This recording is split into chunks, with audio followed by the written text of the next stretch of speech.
ನಿಮ್ಗೆ WordPress blog ಅನ್ನ start ಮಾಡ್ಬೇಕು ಅಂತ ಇದೆ. ಆದ್ರೆ ಎಲ್ಲಿ ಸ್ಟಾರ್ಟ್ ಮಾಡ್ಬೇಕು? ಯಾವ ರೀತಿ ಸ್ಟಾರ್ಟ್ ಮಾಡ್ಬೇಕು? ಏನೇನ್ ಸ್ಟೆಪ್ಸ್‌ಗಳನ್ನ ನಾವು ತಗೋಬೇಕಾಗತ್ತೆ? ಅನ್ನೋ ಕನ್‌ಫ್ಯೂಷನ್ಸ್‌ಗಳು ನಿಮ್ಗೆ ಬರುತ್ತೆ. ಸೊ ಈ ವಿಡಿಯೋದಲ್ಲಿ ನಾನು ನಿಮ್ಗೆ ಕಂಪ್ಲೀಟ್ ಆಗಿ ಒಂದು ವರ್ಡ್‌ಪ್ರೆಸ್ ಬ್ಲಾಗಿಂಗ್‌ದು ಒಂದು ರೋಡ್ ಮ್ಯಾಪ್ ಅನ್ನ ನಾನು ನಿಮ್ಗೆ ಕೊಡ್ತಾ ಇದ್ದೀನಿ. ಸೊ ವಿಡಿಯೋ ನೋಡಿದ್ರಿ ಅಂತಂದ್ರೆ 100% ಆಗಿ ನಿಮ್ಗೆ ಅರ್ಥ ಆಗುತ್ತೆ. ಸೊ ಯಾವ ರೀತಿ ಸ್ಟಾರ್ಟ್ ಮಾಡ್ಬೇಕು ಅಂತ. ಸೊ ಇದರಲ್ಲಿ ಫಸ್ಟ್ ಸ್ಟೆಪ್ ಬರೋದು ಏನಂದ್ರೆ ಬಿಗಿನರ್ ಲೆವೆಲ್ ಅಲ್ಲಿ ನಾನು ನಿಮ್ಗೆ ಎಕ್ಸ್‌ಪ್ಲೇನ್ ಮಾಡ್ತೀನಿ.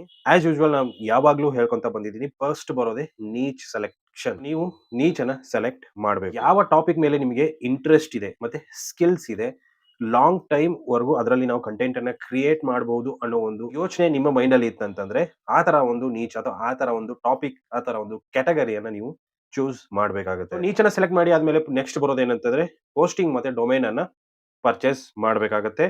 ಸೊ ನಾನು ರೆಕಮೆಂಡ್ ಮಾಡೋದು ಏನಂತಂದ್ರೆ ಹೋಸ್ಟಿಂಗರ್. ಸೊ ಹೋಸ್ಟಿಂಗರ್ ಅಲ್ಲಿ ನಿಮಗೆ ಒಂದು ಒಳ್ಳೆ ಒಳ್ಳೆ ಐಡಿಯಾಸ್ ಅಂದ್ರೆ ಒಳ್ಳೆ ಒಳ್ಳೆ ಪ್ಯಾಕೇಜಸ್ ನಿಮಗೆ ಸಿಗುತ್ತೆ. ಲಿಂಕ್ ಡಿಸ್ಕ್ರಿಪ್ಷನ್ ಅಲ್ಲಿ ಸಿಗುತ್ತೆ. ಅದರಲ್ಲಿ ಬೈ ಮಾಡಿದ್ರೆ ಅಂತಂದ್ರೆ ನಿಮಗೆ ಇನ್ನ ಎಕ್ಸ್ಟ್ರಾ 10% ಡಿಸ್ಕೌಂಟ್ ಜೊತೆಗೆ 1 ವರ್ಷದವರೆಗೂ ಡೊಮೇನ್ ಕೂಡ ನಿಮಗೆ ಫ್ರೀ ಆಗಿ ಸಿಗುತ್ತೆ. ಸೊ ಯಾರೆಲ್ಲ ಸ್ಟಾರ್ಟ್ ಮಾಡಬೇಕು ಅಂತ ಮನಸ್ಸಲ್ಲಿದೆ ಅಥವಾ ಪ್ಲಾನಿಂಗ್ ಮಾಡ್ತಾ ಇದ್ರೆ ಹೋಗ್ಬಿಟ್ಟು ಪರ್ಚೇಸ್ ಮಾಡಬಹುದು. ವರ್ಡ್‌ಪ್ರೆಸ್ ಅನ್ನ ಇನ್‌ಸ್ಟಾಲ್ ಮಾಡಿ ಸಿಂಪಲ್ ಸ್ಟೆಪ್ಸ್‌ಗಳು ನಾನು ಹಳೆ ವಿಡಿಯೋಸ್ ಅಲ್ಲಿ ಹೇಳಿದ್ದೀನಿ. ಸೊ ಆ ವಿಡಿಯೋಸ್‌ಗಳನ್ನ ನೋಡ್ಕೊಂಡು ವರ್ಡ್‌ಪ್ರೆಸ್ ಅನ್ನ ಇನ್‌ಸ್ಟಾಲ್ ಮಾಡ್ಕೊಳ್ಳಿ. ಕ್ಲೀನ್ ಅಂಡ್ ಕ್ಲಿಯರ್ ಥೀಮ್ ಅನ್ನ ಇನ್‌ಸ್ಟಾಲ್ ಮಾಡ್ಕೊಳ್ಳಿ. ಸೆಕೆಂಡ್ ಸ್ಟೆಪ್ ಬಂದ್ಬಿಟ್ಟು ಕಂಟೆಂಟ್ ಕ್ರಿಯೇಷನ್ ಸ್ಟೇಜ್.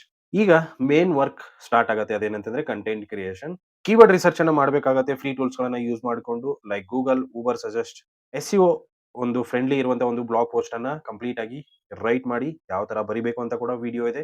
ಬೇಕಂದ್ರೆ ಹೋಗ್ಬಿಟ್ಟು ನೋಡ್ಬೋದು. ಪ್ರಾಪರ್ ಆಗಿ ಹೆಡ್ಡಿಂಗ್, ಇಮೇಜಸ್ ಮತ್ತೆ ಇಂಟರ್ನಲ್ ಲಿಂಕ್, ಎಕ್ಸ್ಟರ್ನಲ್ ಲಿಂಕ್ಸ್ ಎಲ್ಲಾನು ಯೂಸ್ ಮಾಡ್ಕೊಂಡು ಒಂದು ಬ್ಲಾಗ್ ಪೋಸ್ಟ್ ಅನ್ನ ಕಂಪ್ಲೀಟ್ ಆಗಿ ರೈಟ್ ಮಾಡಿ. ಸ್ಟೆಪ್ಸ್ 3 ಬರೋದೇನಂತಂದ್ರೆ ಗ್ರೋ ಟ್ರಾಫಿಕ್. ಟ್ರಾಫಿಕ್ ಅನ್ನ ಫೋಕಸ್ ಮಾಡಬೇಕಾಗುತ್ತೆ. ನೀವು ಪೋಸ್ಟ್ಸ್ ಗಳನ್ನ ರೆಗ್ಯುಲರ್ಲಿ ಅಪ್ಡೇಟ್ ಮಾಡಬೇಕಾಗ್ತಾ ಇರುತ್ತೆ. ನಿಮ್ಮ ಬ್ಲಾಗ್ಗೆ ಸರ್ಚ್ ಕನ್ಸೋಲ್ ಮತ್ತೆ ಗೂಗಲ್ ಅನಾಲಿಟಿಕ್ಸ್ ಅನ್ನ ಕನೆಕ್ಟ್ ಮಾಡಿರ್ಬೇಕಾಗುತ್ತೆ. ನೆಕ್ಸ್ಟ್ ಬರೋದೇನಂತಂದ್ರೆ ಮಾನಿಟೈಸೇಷನ್ ಸ್ಟೇಜ್. ಟ್ರಾಫಿಕ್ ಬಂದಾದ್ಮೇಲೆ ಮನಿ ಅನ್ನೋದು ಸ್ಟಾರ್ಟ್ ಆಗುತ್ತೆ. ಗೂಗಲ್ ಆಡ್ಸೆನ್ಸ್ ಗೆ ಅಪ್ಲೈ ಮಾಡಿ, ಅಫಿಲಿಯೇಟ್ ಮಾರ್ಕೆಟಿಂಗ್ ಅನ್ನ ಟ್ರೈ ಮಾಡಿ.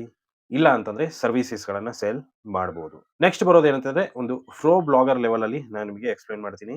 ಈ ಸ್ಟೇಜ್ ಅಲ್ಲಿ ನಿಮ್ಮ ಒಂದು ಬ್ಲಾಗ್ ಏನಾಗುತ್ತೆ ಒಂದು ಬ್ರಾಂಡ್ ಲೆವೆಲ್‌ಗೆ ಬಿಲ್ಡ್ ಆಗಿರುತ್ತೆ. ಮಲ್ಟಿಪಲ್ ಇನ್ಕಮ್ ಸೋರ್ಸಸ್‌ಗಳು ನಿಮಗೆ ಸಿಗುತ್ತೆ. ಇಮೇಲ್ ಲಿಸ್ಟ್‌ಗಳನ್ನ ಕೂಡ ಬಿಲ್ಡ್ ಮಾಡಿರ್ತೀರಾ. ಔಟ್‌ಸೋರ್ಸಿಂಗ್ ಕೂಡ ನೀವು ಸ್ಟಾರ್ಟ್ ಮಾಡಿರ್ತೀರಾ. ಅದಾದ್ಮೇಲೆ ಬ್ಲಾಗಿಂಗ್ ಅನ್ನೋದು ಫುಲ್ ಟೈಮ್ ಕರಿಯರ್ ಆಗುತ್ತೆ. ಈ ಒಂದು ವರ್ಡ್‌ಪ್ರೆಸ್ ಬ್ಲಾಗಿಂಗ್ ರೋಡ್ ಮ್ಯಾಪ್ ಅನ್ನ ನೀವು ಫಾಲೋ ಮಾಡಿದ್ದೆ ಆದಲ್ಲಿ ನೀವು ಬ್ಲಾಗಿಂಗ್ ಕರಿಯರ್ ಅಲ್ಲಿ 100% ಆಗಿ ಸಕ್ಸಸ್ ಆಗಬಹುದು. ವಿಡಿಯೋ ಇಷ್ಟ ಆಗಿದ್ರೆ ಲೈಕ್ ಮಾಡಿ. ಬ್ಲಾಗಿಂಗ್ ರಿಲೇಟೆಡ್ ಇನ್ನೂ ಹೆಚ್ಚಿನ ವಿಡಿಯೋಸ್ ಬೇಕಂತಂದ್ರೆ ಸಬ್ಸ್ಕ್ರೈಬ್ ಮಾಡಿ. ಕ್ವೆಷನ್ಸ್ ಏನಾದ್ರು ಇದ್ರೆ ಕಮೆಂಟ್ ನಲ್ಲಿ ತಿಳಿಸಿ. Thanks for watching.